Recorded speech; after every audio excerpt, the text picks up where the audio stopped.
Since 2019, the residential property market dropped and then turned bullish. Demand increased and supply decreased due to financing affordability and lifestyle factors. Financing affordability. The government's stimulus package in March 2020 brought economic recovery faster and stronger than expected. Residential property has continued to boom through various initiatives such as the JobKeeper wage subsidy, Home Builder scheme, and further benefits those currently on JobSeeker. Banking institutions have provided additional support through loan repayment deferrals. Record low interest rates of 0.1% since November 2020 have made it more affordable for buyers to enter the residential property market, thus increasing the demand for it. And the RBA has announced it won't raise its interest rate for the next 3 years, which gives confidence to investors and owner-occupiers, as well as providing long-term stability. Lifestyle.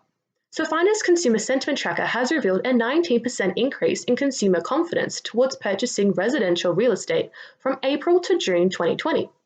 This indicates buyers have been quick to shrug off doubts about the property market and continue to be optimistic about future growth, thus further encouraging current spending in fear of missing out.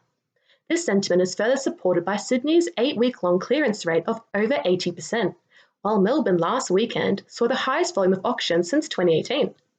Another key lifestyle factor has been the strict quarantine regulations, which forced everyone to work from home. And this in turn has led to a surge in home renovations and home improvements, facilitating a shortage of quality houses on the market since people have decided to renovate rather than relocate, driving up prices and value and creating demand for luxury homes.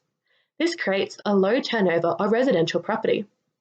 Now, the COVID-19 pandemic has created positive industry analysis. However, negative outcomes for some unfortunate individuals with low financing affordability and high lifestyle factors. According to CoreLogic, Australia's property values are currently higher than they have ever been in history, with prices now 1% higher than they were before COVID. Realestate.com further reported that 54 new suburbs around the country have broken the $1 million barrier for the first time.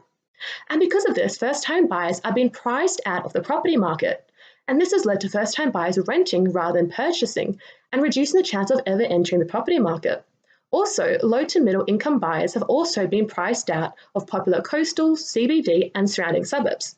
According to the ABS, 2020 saw the highest ever migration from capital cities to regional areas. So although 2020 to 2021 has seen overwhelmingly positive industry performance, I believe the market is going to tip and balance out or potentially worsen depending on the actions of the RBA and other banks. With high housing prices and the International Monetary Fund suggesting a potential increase in interest rates well before the RBA's promised date of 2024, this would lead to an increase in debt servicing problems, loan and mortgage defaults, a potential recession, and then house price declines. In the meantime, however, I predict the banks will act against high housing prices and high mortgage debts by increasing the interest rate buffers and limiting how much people can borrow through restrictions on high LVR and high debt-to-income ratio lending. Also, JobKeeper payments stopped at the end of March, and I believe mortgage defaults will increase in the first half of 2021 as people struggle to meet their debt obligations and commitments. So in conclusion, price growth and high levels of lending activity have allowed the residential property market to boom since pre-COVID. However, this will only remain the new normal until the COVID vaccine is introduced and international travel resumes. So in the meantime, COVID has changed the residential property industry landscape by creating a housing bubble, increasing the gap between rich and poor. And this may mean renting becomes the only long-term option for many people, effectively killing the Australian dream of owning your own home.